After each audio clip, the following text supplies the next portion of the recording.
Hey, what's up? This is Ricardo at Parts People, and in this video, we'll outline the steps for completing a part replacement on your Dell PC.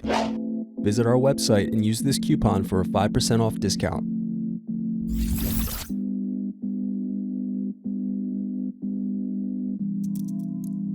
Unscrew and remove bottom base.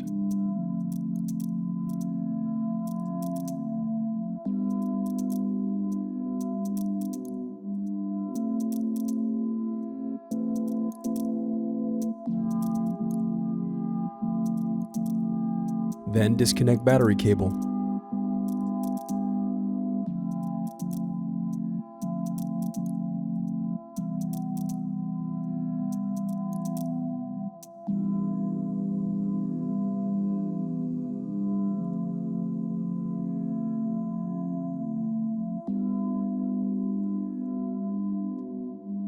Thanks for watching. Don't forget to like and subscribe if you enjoyed this video.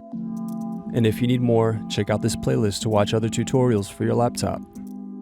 You can also click here to find parts for your laptop at partspeople.com.